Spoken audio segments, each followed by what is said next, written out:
శాశ్వత ఆనందంకై ప్రాకులాడాలి. క్రీస్తునాథునియందు ప్రియ సహోదరి సహోదరులారా, ఒక ఊర్లో పేదవాడైనటువంటి ఒక వ్యక్తి ఉన్నాడు. అతను కష్టాల్లో ఉండి దేవునికి ప్రార్థించగా ఒకనాడు దేవుడు ప్రత్యక్షమై అతనికి 2 వరాలు ప్రసాదించి అందులో ఒకదాన్ని కోరుకోమన్నాడు. ఆ వరాలు ఏంటి అని మనం ఊహించినట్లయితే మొదటిది 10 లక్షల ధనము, రెండవది ఒక మంచి ఉద్యోగం. అయితే ఆ వ్యక్తి తనకున్నటువంటి బద్ధకం వలన 2 కోరికల్లో మొదటిదైన ధనాన్ని ఎంచుకున్నాడు. కొంతకాలానికి ఆ ధనమంతా అయిపోయి మరలా కష్టాల్లో కూరుకుపోయాడు. అయితే ఈనాటి దివ్యగ్రంథ పఠనాలు కూడా మనలను ఈ విషయాన్ని గురించే హెచ్చరిస్తూ ఉన్నాయి.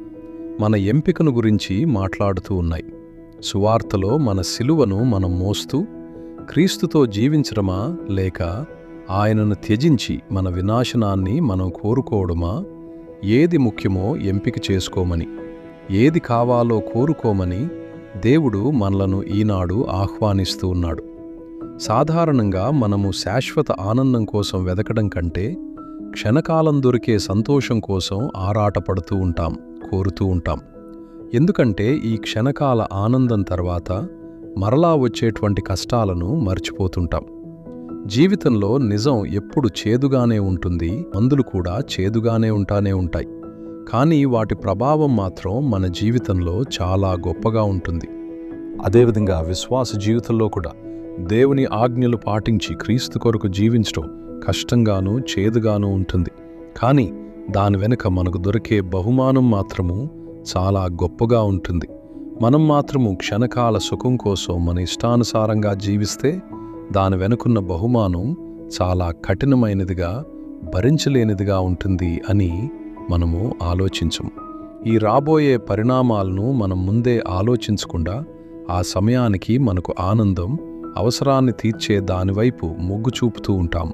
కానీ వాటి వల్ల జీవితంలో పర్యవసానాలు ఊహించని విధంగా ఉంటాయి. కాబట్టి మన ఎంపిక అనేది శాశ్వత ఆనందాన్ని ఇచ్చేదానిలా ఉండాలి. అందుకే ఈనాటి వాక్యలో దేవుడు పలుకుతున్నాడు, నిత్య జీవాన్ని ఇచ్చేటువంటి దేవుడైన నన్ను మీరు ఎంపిక చేసుకుంటే ప్రస్తుత కాలంలో కొద్దిగా ఇబ్బందిగా ఉన్నా, కష్టంగా ఉన్నా చివరకు దేవునితో ఉండే గొప్ప భాగ్యాన్ని మనకు దయచేస్తాను అని దేవుడు పలుకుతున్నాడు. కాబట్టి ప్రియ సహోదరులారా, క్షణకాలం దొరికే ఆనందం కోసం శాశ్వత జీవితాన్ని మనం పోగొట్టుకుంటున్నామా, లేదా కష్టమైనా సరే సిద్ధపడి శాశ్వత రాజ్యం కోసం ప్రయత్నిస్తున్నామా అని ధ్యానించుకుందాం. కావలసిన దీవెనలు మనకు దయచేయమని ఆ దేవుని ప్రార్థించుకుందాం.